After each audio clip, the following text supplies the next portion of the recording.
Hello there and welcome to Bathcasts, a podcast created by the Young Curators of Moseley Road Baths and funded by the National Lottery Heritage Fund. I'm Rachel Baker, your host and lover of baths. Bathcasts is a unique podcast where I am interviewing people whilst they're in a slipper bath. Each guest is linked to Moseley Road Baths in a different way. So grab a rubber ducky and a bar of soap and you too can relax and listen whilst you're in the bath. This isn't just a podcast, it also contains a poem, a song and a guided meditation.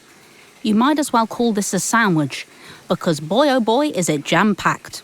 Anyway, here is your guided meditation.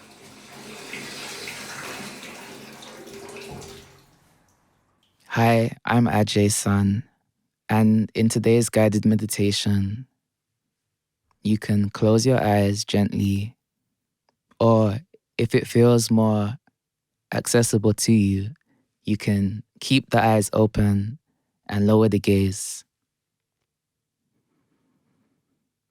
So in this guided meditation, I'll give you some invitations that you can repeat after me, or if you'd prefer, you can just enjoy the rising and the falling of the breath.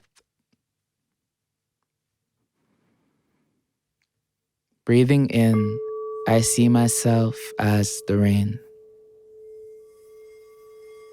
Breathing out, I see myself as the flower. In, rain. Out, flower. You can continue to practice in this way, or you can continue to notice the rising and the falling of the breath,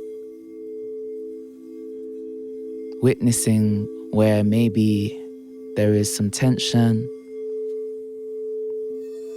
in the body,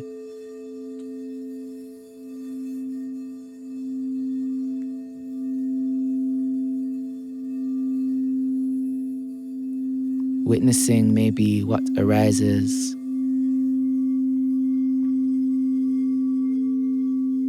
Breathing in, I see myself as the rain.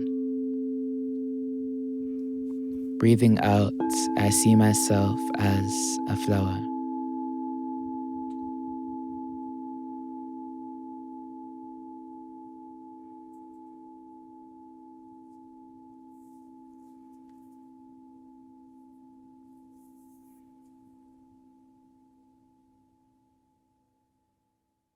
That was a wonderful meditation, wasn't it? But now on to our interview with Ayan, who is an incredibly cool and talented writer, specialising in both poetry for the page and spoken word. You can catch her headlining in venues all across Birmingham. I hope you enjoyed this funny and insightful chat.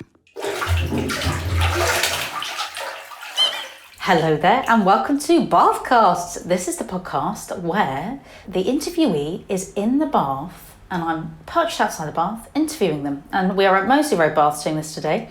And today our guest is Ayan. Hello there. Hi. Hey. Ayan's got a lovely tub of water and some ducks and a cup. Oh. I wonder why the cup's there actually. So that's fascinated me for a second. Just, to play around with, if you want to touch a duck throughout this, feel free to. Oh, and the water's warm actually. That's quite nice. That is very warm. Yeah, if you ever want to give it a squeeze, whatever you fancy during that time, feel free to do so. Because then the listeners at home, hopefully, are in a bath themselves.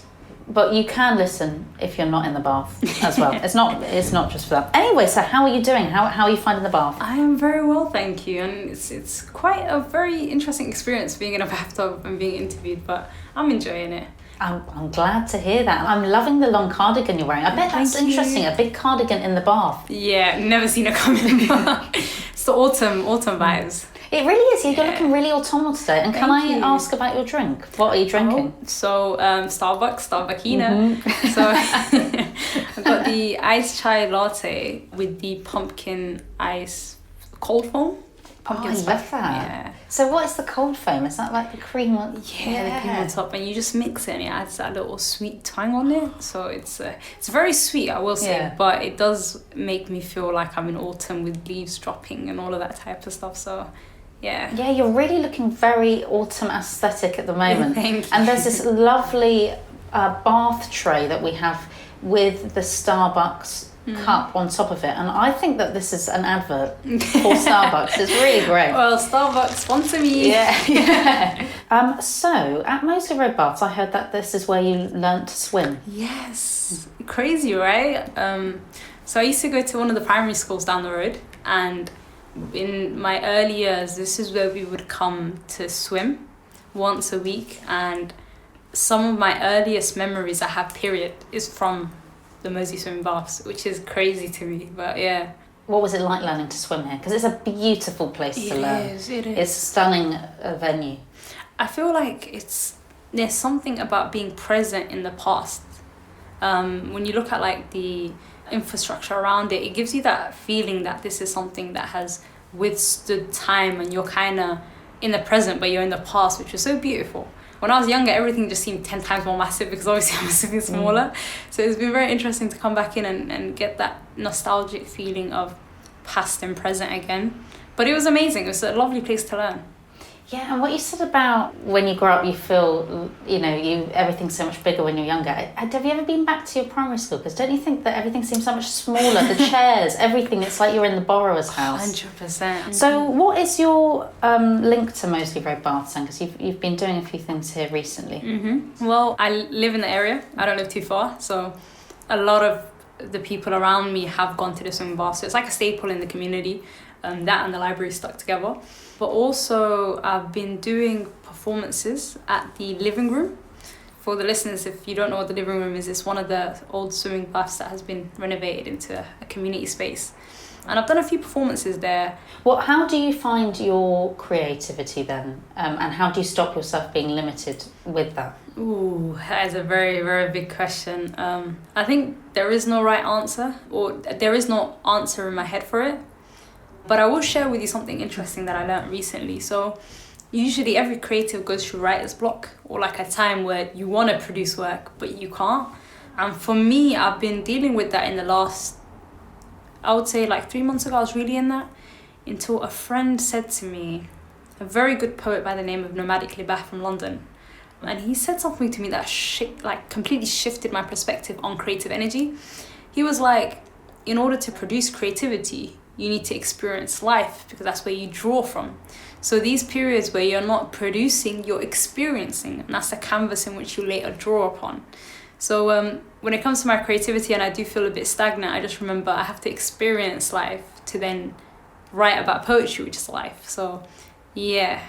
That makes a perfect sense, and hopefully people listening can take that on if they're in a period of creative block, because it does happen, doesn't it? So it's great to hear that everyone goes through that. So you do spoken word as well as poetry.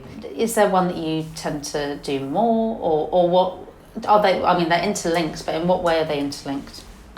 So you usually get like, there's page, in my eyes, the discipline is like kind of divided to two.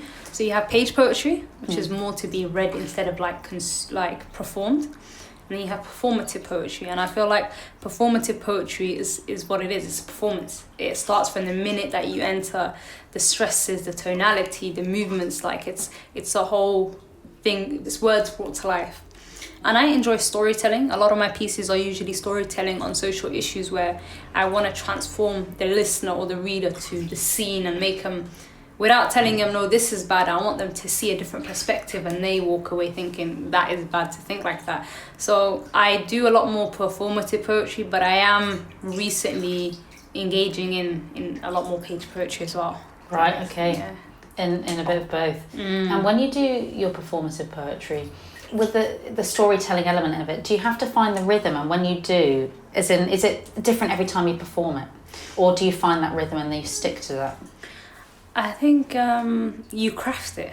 So open mics are, I would say, like an absolute haven for us poets, because that's where we practice. But once I go to a few open mic nights. I see what works, see what doesn't work, and then I ended up with a crafted piece that I keep as standard. But in regards to creating the piece, I just have to feel like the emotion of being there or thinking about these issues, and that takes me to the scene, and then I write about the scene, and then I kind of just create it from there. So when you go to these open mics, have you practiced it at home, performing it as well as writing? Yeah, absolutely. Because I have to memorize it as well. Of course. Yeah. So do you have the book up there with you, or do you try and... No? Amazing, right. Most of my performative pieces, I aim for all, but most, if it's a new piece, you'll see me with the book. But if it's a piece that I've had for a minute now, I will have that written by heart because it's part of the performance. I'd rather the audience focus on me focusing on my emotions in the piece rather than the book. Yeah. How can you tell when an audience is connecting to a piece? Because a few spoken word nights I've attended, I've noticed there's actually a lot of humour in it.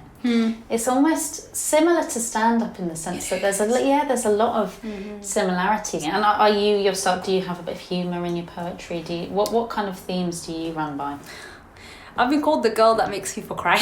Oh, right, okay, yeah. Yeah, because even though I don't want to be called that, but that's a skill though. That is clearly you write, hard-hitting words, pieces, yeah. Some of my pieces, I'm emotional. Like some of my pieces, like I've watched something and it's angered me or made me feel emotional because of the injustice, and I just go straight into a piece one time, no edits. So when people tell me that they feel the emotions of what I felt when I was writing it, that is one of the biggest artistic compliments you can receive. But a lot of my themes are on the issue of, I would say, storytelling, because I've recently branched out of heavy subjects into more like relaxed themes, but also just in a storytelling way. I see. And what a nice way of talking about that compliment you receive, because if you're putting something into your poetry with an intention and someone else is receiving it, even though it can be read in multiple ways, but they're reading it in the way that intended, that is such a skill. Thank you. So that must be amazing that you did that. I'm just grateful for the poetry scene or people who take in the art, honestly. Oh yeah, that is so good. The audiences really make it, because without that there is no scene. Very similar to any sort of performative practice. So I did a stalk of your Instagram earlier. Oh no. I won't know, it's great, honestly. Wow, you have accomplished a hell of a lot. It's amazing. You. I saw that you did a TED Talk. Yeah. What was that like? That is scary. It was. Yeah. It was very scary, and it was very random. Because I remember that I was very fresh back then. Like I wasn't in the scene for long, or I wasn't out there doing poetry. I was more of an activist and social issues and stuff like that. So when I got told to do a TED Talk, invited, it was like crazy. I'm not gonna cap and be like, oh my god, it was alright. No, that was one of my bucket list things from a child, so it was an amazing opportunity, honestly. What was the theme of your TED Talk? Women empowerment. Amazing. And I did it on the concept of legacy, and not like legacy as in big things, but doing small things big. Right, I see. That seems to be a running theme throughout the interviewees during Bathcasts. Is about how small things can make a huge difference. 100%. I feel like Moseley Road Baths is testament. Is that the right word? Testament to that. 100%. Yeah, because it's such a community-based thing where even one small workshop can have like a long-lasting effect. People, ricochet. Yeah, exactly. Ricochet. They come here once and then they don't stop coming. What's that in the distance? It's only a poem. We're going to take a quick pause to listen to a poem by Ray Vincent-Mills. If bricks could abandon buildings, then tell me how many homes would be incomplete after Ayan. I am brick number 3,478. I was made to be stacked, slathered, cemented between my community, to hold down the fort, to marvel at the carpet, to take turns playing lookout with the roof. It was meant to be no more cracks, chips in transit, no more being a tool for revenge, hurled through glass pane. For once I was as intended. Stable, structured, sturdy, I had made it. A house is a home, and I was born, made, designed to be both. And today I announce my retirement. I'm done. For the past 300 years, I have brushed off the breathy exhales from the depth of the lungs from this house, caught its stifled laughter, absorbed the 4 a.m. bass, felt drunk off its reverb, been swaddled in cobwebs, worthless behind graffiti tags. I'm over it. You try acting in the role of double glazing. I've had all the conversations with the plaster I wish to have. I don't care what shade of blue the living room is going to be when all I've known is brickwork red. I want to see what builder's tea is all about. Knock on wood for some luck. Pose as a Jenga block, feel a tumble without consequence. Chisel me into a pebble, skim me across a lake, watch me skip across fluidity without missing a beat. Why couldn't I be with a family that appreciate exposed brickwork so I can see all the things I feel? I could have been styrofoam, a packing peanut, or a roll, a bubble wrap. Sometimes I wonder what it would have been like to be born into a Lego set, a plastic brick for a plastic house with a plastic family and plastic feelings that could melt with a splutter of heat. It's like no one considered maybe I would like to travel, go underseas, be under siege, serve a liege, have room to breathe, avoid the breeze, the bitter cold, and have to seize up. I've seen rot accumulate like wealth, dust spread like contagion. I have felt the heartbeat of a tilted exclamation mark under the chin of a man to hear him cough up a flatlined full stop. I have heard an eruption of tears, screaming matches that resulted in a draw, confessions of fears, a hitched breath asking for more. I have felt the uproar around blown out candles, dreamt of waking up to smoke alarms and telling no one I'm done. Let's see what happens when you do not have a house to call a home, when you do not have a house to call a house, when you do not have. Now back to the interview. Well, this is a bit of a silly question, but I'm going to ask it anyway. If you think Moseley Road Baths, imagine if it was a person. Okay. And it did a TED Talk. Okay. What do you think it would do a TED Talk about? Ooh, that is not silly at all because I personify things all the time. Oh, okay, really? Yes. Right, how come? I think it just adds a little colour to life. Yeah. You know, a little colour to it. Ooh, because you know when I think of Moseley Road Baths, I think of that lovely grandfather, that soft, loving grandfather that's got like 1,000 books in his yard, gardening, the bicycle's there, the little puppy. I would say they would do a TED Talk on, there's a term in Somali. I'm going to hit you with a Somali proverb. No, go for it. It says, "Dad baa hanti ku eh," and it says, people are your biggest assets. And I feel like maybe he would do a TED Talk on how you should appreciate people in your life, but also stay connected to each other and uplift each other. Something around the beauty of connections. That is great. You are so good with your words. Because honestly, that was a silly question I wrote down, but that is that's such an amazing answer to that. Thank you. I want to see Moseley Road Baths TED Talk. Yeah. What would you hope that the future of the baths looks like for visitors who come, you know, in let's say 10 years' time? I would say, I feel like there's been an element of this already, but I think the rejuvenation can help make this even more, if that makes sense. But I would love for people to walk into the baths the same way I do and instantly think community. They don't just think swimming pool, lifeguards. They think this is a staple that's held together a community for decades. And to feel that this is ours and this is something that we have created together, and by walking in you can see so many different outreach projects, but you can feel the outreach, you can feel the community, you can feel the unity in community. Oh, I would love that. Yeah. You can feel, yeah. So yeah, that's what I would hope. Yeah, I think that's a really great way of succinctly putting it. Would you want to put on future workshops?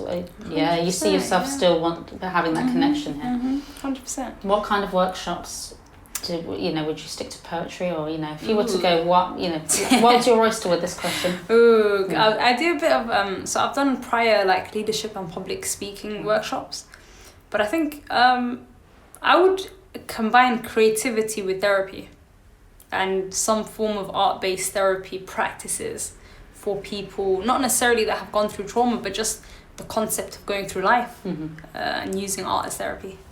I think that, yeah. All right, yeah. Do you find solace in, your art? Ooh. And is that the right word? That is such a beautiful word usage, by the way. Thank you. Well, that's nice, because I'd say I'm quite simple with my words. No, that was amazing. I need to read the dictionary. Also, No. here's a fun fact, just to throw this in. Did you know that the first ever dictionary wasn't alphabeticalized? Oh, what? So they just threw words at it, which is a nightmare. Crazy. Yeah. And it was only a few renditions in that they decided, hang on a second, let's put this in alphabetical order. Which blows my mind, actually, that wasn't the case. Anyway, sorry, I went off on a tangent there. Solace, do you find solace in your creativity, and do you find that helps in a way, I suppose, using the word therapy is correct, or I thought, I've been writing since as far back as I can remember. I've got pieces of works in my house, because I've been in my house for 20 something years, by the way, but I've had pieces that I've written when I was 8. So initially poetry started off for me as a journaling method, or a way for me to process my own emotions, and then it turned into processing the emotions I feel from social issues, and then it turned into storytelling. But it's always been my friends can tell when I've been to a poetry night.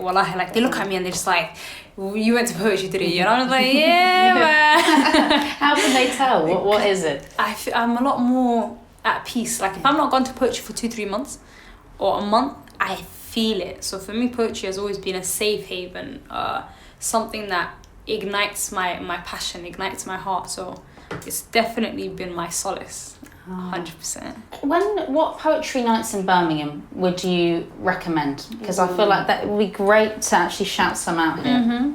I hope you guys at home or in the bath have your book and pens. You've got Verve open mic that happens every 3rd Tuesday, I believe. You have Poetry, you have Empower, you have Run Your Mouth, you have Blank Canvas, you have Poetry Jam. Just if you slow down and pause on these names, search up, because they're very monthly basis, they're very frequent. You have Overcooked Poetry and Tell It to the Music. So these are all open mic nights that anybody can go and sign up for and just enjoy their art. So that is great to hear about all of those. And Tell It to the Music, is that poetry alongside music? Live music, yeah. Wow. So is that practiced, or is that the musicians improvise? It's crazy because it's improvisation. Wow. You have the guitarist, the person on the piano, person on the violin or whatever, and someone will come on stage and be nostalgic, bittersweet, and then they just look at each other and just create something to complement the poetry, which is crazy. But that's one thing I'm learning about poetry. I had a headline in London with Poetic Unity last week, right, and they had a poet who combined dance with poetry and storytelling, and it's been a week. It's been a week, I promise, but till this day it's blown my mind. So poetry is just combined with music, with anything, and it's beautiful. It is amazing how interconnected a lot of things in the arts are, and that's such a great thing that we can lean into. And especially when we're living in a time where certain resources are, especially funding in some cases, are hard to come by. Binding together and using the fact that things seem to complement one another is great. Also, I'm loving the squeezing of the ducks. How are they? I might give them a play as well. They're actually so cute. Oh wow, they do squeak, don't they? Yeah, I think Gabby, the person who's the creative producer for this, was planning on filling the bath with 100 million ducks. 100 million? My god, that would have been lit. Yeah, there's 3 here, and they already feel very, they're very sweet. Did you have ducks 4 as a child? Oh, there's 4. Sorry, there's 4. Yeah. I think so. Yeah. I believe so. I knew I had some animals in the bath, like my mum would throw in, but I can't remember. But Yeah, I love it. It's a beautiful feeling. So I suppose I will wrap this up with two final things. Firstly, as we're kind of surrounded by water, what's your relationship with water like? Have you ever written poetry or spoken word about water? I haven't written something on the concept of water, but recently, and I'm going to share this with you if we have enough time, I've been writing a poetic piece. So it's not poetry, but on the concept of how water is never still. So we should never be still, and how like small waves of change leads to larger bodies of change. But I love water. I love baths, showers. I love swimming in the beach. I love lakes. I love waterfalls. Like, I don't think there's another feeling that can mix with the feeling of being in water. It's amazing. It really is amazing, isn't it? And if you ever a large body of water or in the sea, I just think there's something amazing about looking out and not being able to see anything, yeah. And it's so powerful as well. Like, you have to be so careful around the sea, and it is humbling. It is when you realise how powerful it is. That's really lovely what you're saying about the waves of change. That's really nice because even the smallest stream leads to the largest changes, yeah. Like I remember another country and I was looking at the sea and I was like, does the sea never stay still? It never does.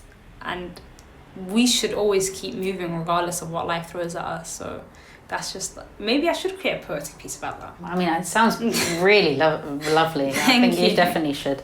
Well, it's been so nice talking to you. It's been a pleasure to be here. Thank you for having me. Oh, you're very welcome. Honestly, it's been amazing to chat to you, and I hope you enjoy the rest of that chai pumpkin spice latte. I will be sure to get you on when I bump into you, because you need to see how nice this is. Yeah, I think they do lots of concoctions at Starbucks. Yeah.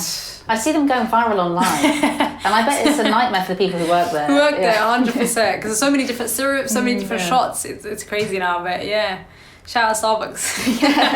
Yeah, shout out the big corporation Starbucks for this very small arts podcast. I love that. Thank you. Oh, you're very welcome. Thank you. No it's lovely.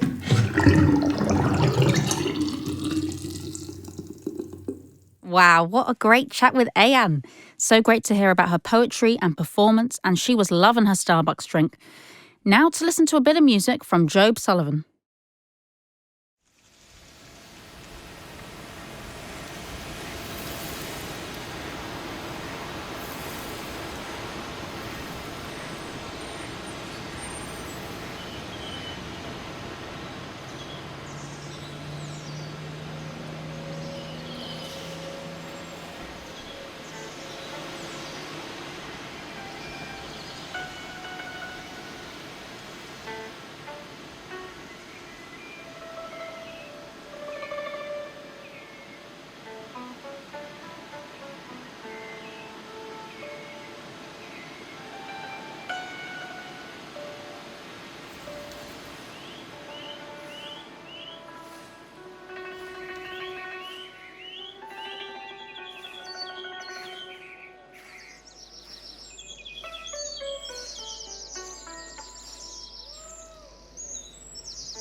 Verve open mic that happens every third Tuesday, I believe.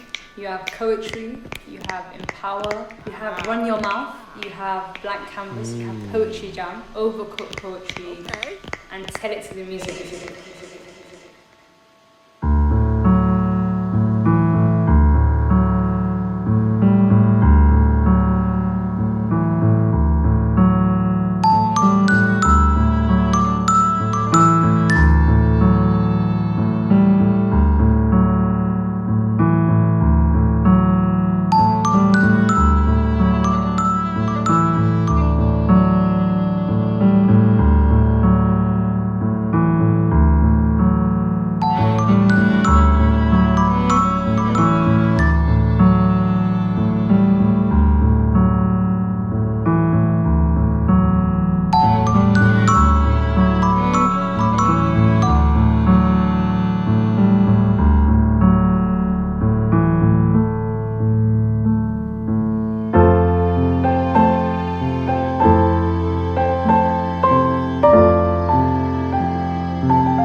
To finish this episode, we'll be heading back to Ajay's son for a guided meditation. For this guided meditation, I will invite you to close the eyes if this feels comfortable, or if it feels more accessible, you can keep the eyes open and lower the gaze.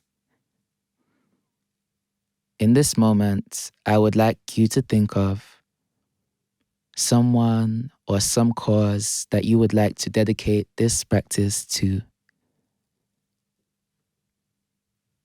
Breathing in, I see myself as a river. Breathing out, I feel connection. In, river. Out, connection. You can continue in this way, or you can simply notice the rising and the falling of the breath in the body.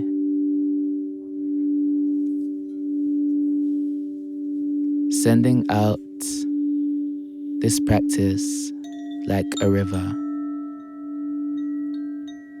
Sending out compassion, sending out love.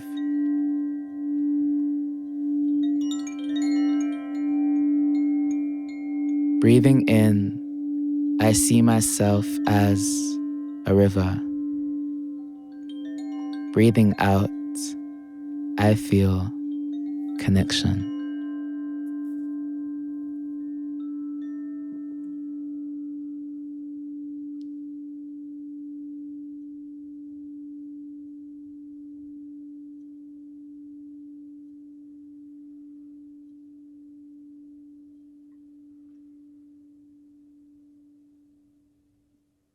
Thank you for listening to episode 4 of Bathcasts. Tune in next time for my interview with bicycle mechanic Fabio. A bubbly bath bicycle bye-bye to you.